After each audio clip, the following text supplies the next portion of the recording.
habitants d'una comarca estaven molt espantats perquè un horrible monstre, un drac ferotge i terrible, vivia molt a prop de la població.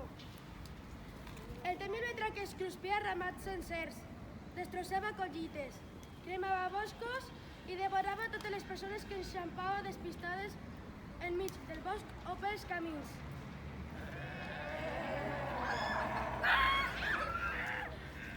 Els habitants d'aquella contrada vivien constantment atemorits. Tant era així que un dia el rei va rumiar molt i molt i va trobar una solució.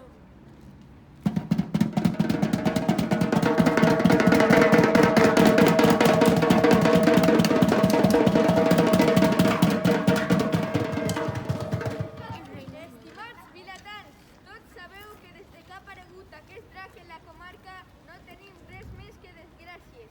Es menjava els bous de 3 en 3 i les vaques de 4 en 4. i els cabells de 6 en 6 i les gallines de 10 en 10. Ara ja no queden animals en el poble. I hem decidit que abans es mengi a tots nosaltres de 20 en 20 i portarem cada setmana una persona del poble que sempre serà escollida en un sorteig. De segur que si el monstre s'atipa a l'hora d'esmorzar, podrem estar tranquils la resta del dia. Molt bona idea! Molt bona idea! Quin rei tan intel·ligent! Eres l'espavilat! El nostre rei és un gran pensador! Molt bé, molt bé! Visca el rei! Visca el nostre rei! Començarem demà mateix. A veure, algun voluntari? Vol sortir? Molt bé. Veiem la predisposició, ho farem per sorteig.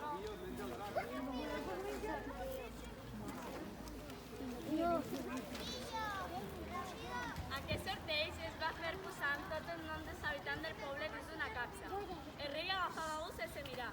Cada dia un vilatà marxava cap al cau del drac.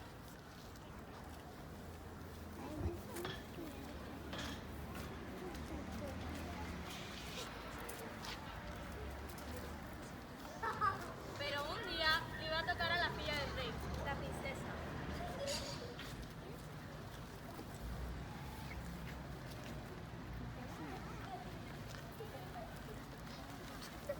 La princesa, no és possible. Segur que no s'ha fet trampa? Necessito un heroi per matar al drac. No puc enviar a la meva filla.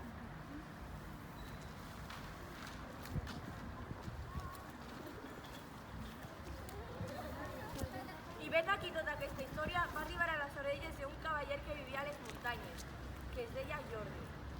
En Jordi era un noi molt trempat i valent.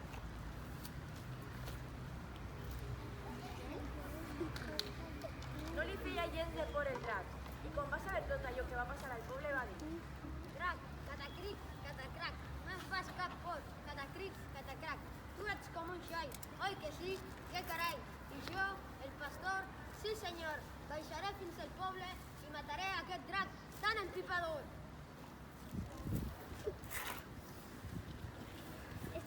Què va fer?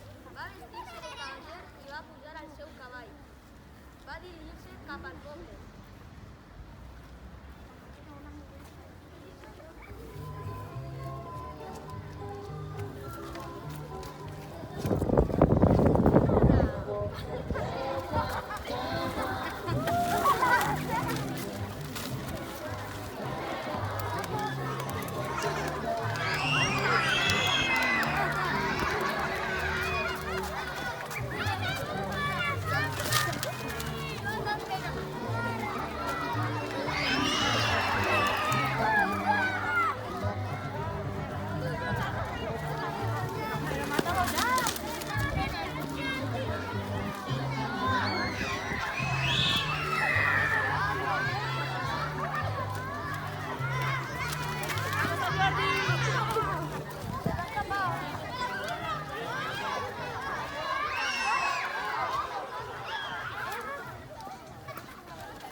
després d'una lluita intensa i salvatge, el Sant Jordi va matar i de la sang que va caure a terra va néixer una flor que Sant Jordi li va regalar a la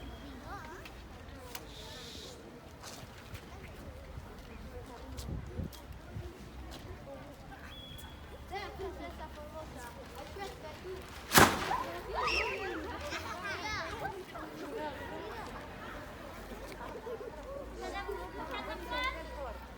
Princesa Formosa, això és per tu. Moltes gràcies, Jordi. Ens has salvat a tots a una mort segura. Moltes gràcies, Sant Jordi! Visca Sant Jordi! Visca Sant Jordi!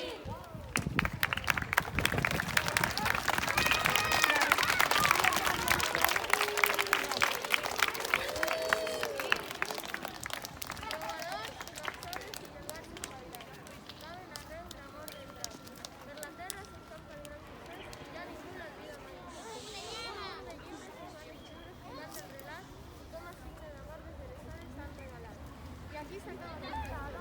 Guardeu la nostra memòria perquè Sant Jordi és el patró de Catalunya.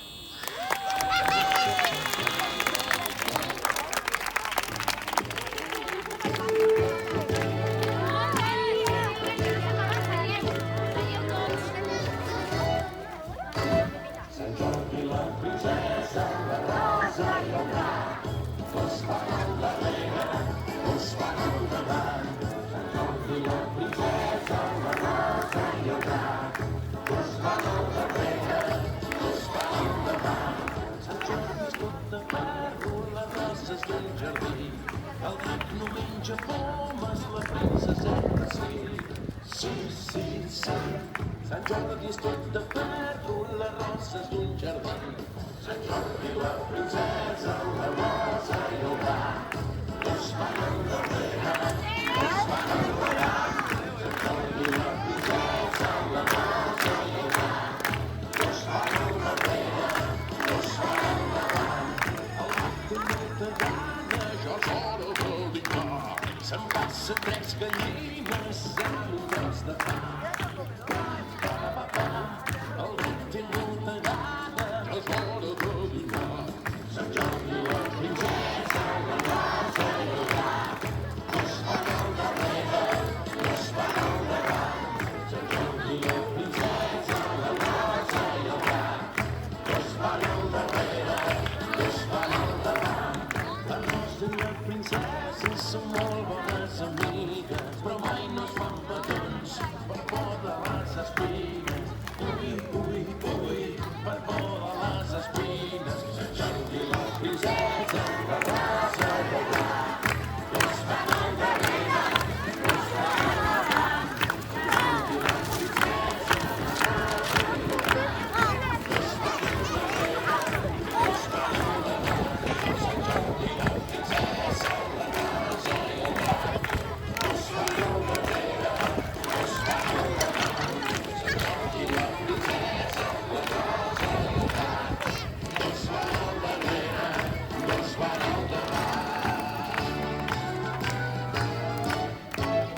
carrer.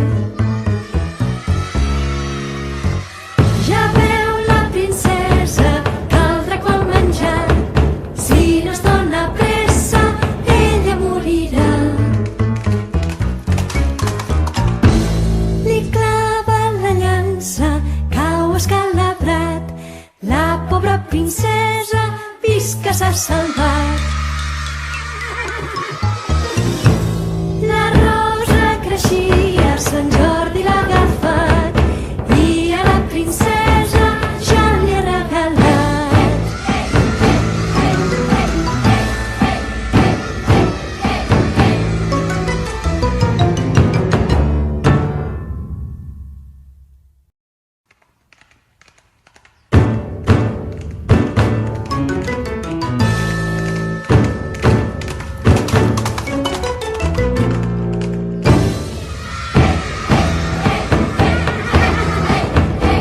Sant Jordi arriba com un cavaller, amb la seva llança travessa el carrer. Ja veu la princesa que el drac vol menjar. Si no es dona pressa, ella morirà. Li clava la llança, cau escalabrat. La pobra princesa vist que s'ha salvat.